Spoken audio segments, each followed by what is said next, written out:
Hey friends,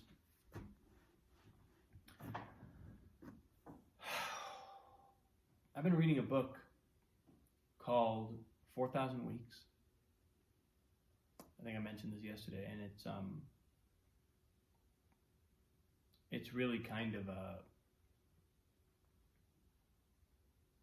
a look at how we perceive of time and what we do with our time and how we think and feel our time. And I was just listening a little bit this morning to my Audible version of this book, and one of the things that the author, Oliver Burkeman, mentioned, it sort of sparked something that I have spoken a lot about and thought a lot about in my own work and in my own teaching, which is the notion of attention, our attention, as a resource, and something that Oliver Burkeman points out that I hadn't ever quite articulated for myself in this way, is that attention is a categorically different type of resource than every other resource. Because every other resource, if we think about things like food or money or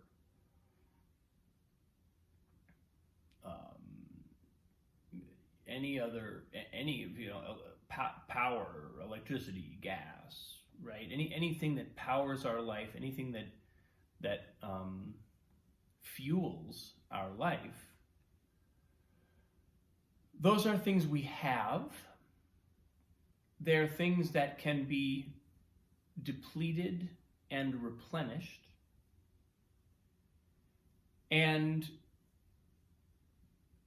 they're things that we can rightfully say we either have access to or don't have access to, or we have enough of or not enough of. But attention literally is our life.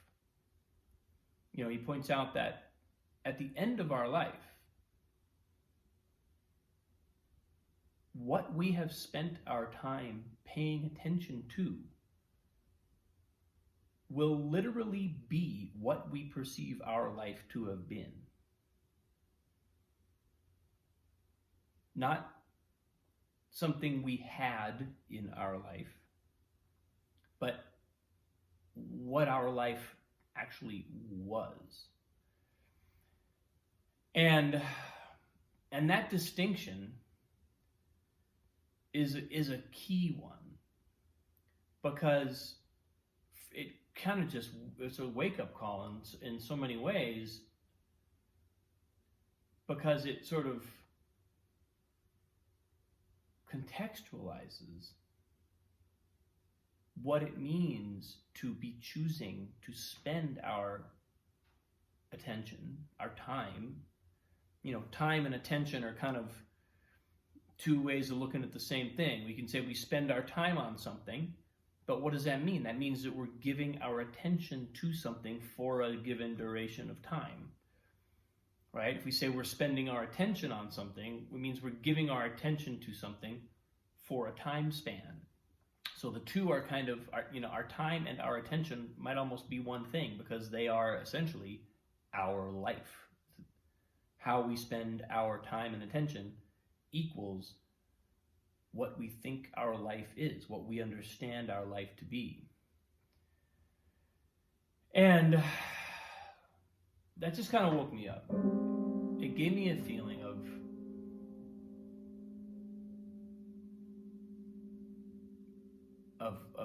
those decisions and an awareness of those things being important. There's another kind of incredible,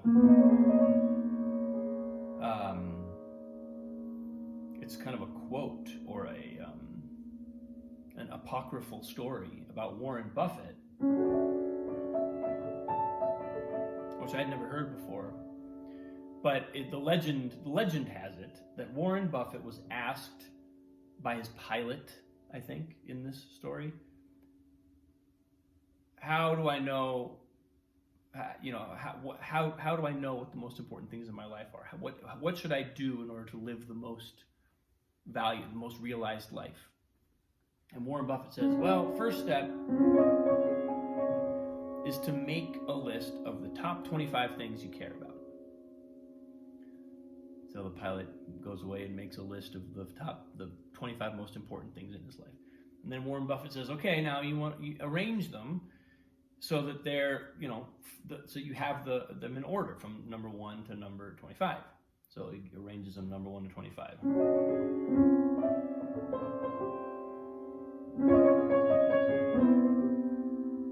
And then Warren Buffett says, all right, now look at the top 5. Make sure that those top 5 are really represent your top 5 priorities. And he says, okay, got it. And then the pilot assumes, or this other man assumes, that the way to live a successful life is to prioritize these 5 things, and then as time is available, give time to the remaining priorities on the list, right? Like, which makes sense. You're going to give your full focus and you're really like your sort of the bulk of your time and energy to the top 5 priorities, and then only as there is time available left over will we allow those other priorities to creep in. And Warren Buffett says, no. You're going to prioritize those top 5, and the bottom 20 you're going to avoid at all costs, because those are the things that are not important enough to be the core of your life, but they are important enough to you that they could distract you from the things that are the core of your life. So these are the things you need to run from. These are the things you need to, but at all costs, do not pay attention to them, because they're likely to seduce you out of your commitment to the actual things that really matter to you. And all of this is in the context of kind of looking at life and time management in such a way as to concede that by and large, we try to do way too much. We try to accomplish way too much. We try to experience way too much. And as a result, the things that are most important to us, truly most important to us, don't get the attention they deserve. And we end up spending our time and our attention on things that actually don't matter as much, and procrastinating or running, even actively running away from the things that matter most. So that was an eye-opener for me too, because I am awfully good at giving myself to things, at giving myself to a lot of things, at having a lot of interests, and having a hard time cutting off the ones that are in the way. The problem with having the ones that are in the way still around and not definitively excising them is that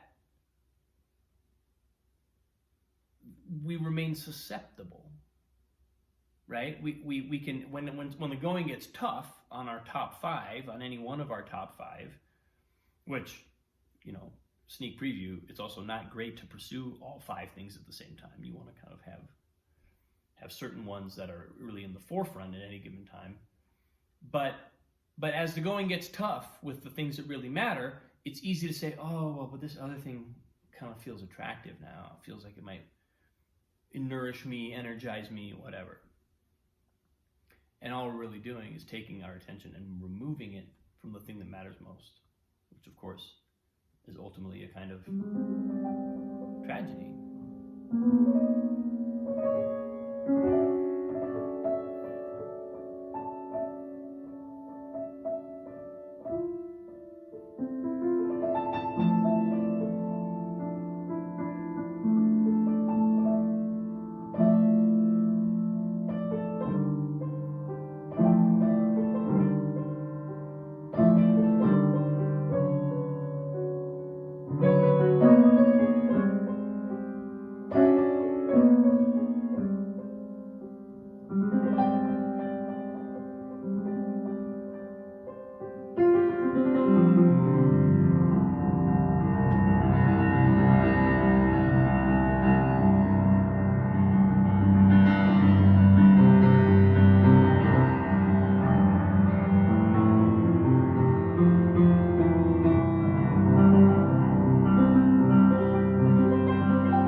Funny how the music, especially when I just play extemporaneously like this, it has an awfully laser-like sense for pinpointing the emotion that's behind my state, my thoughts at any given time. Kind of a miraculous thing. That's what I got today, folks. Thanks for watching. Appreciate you. So much love. Have a great day. I'll see you soon.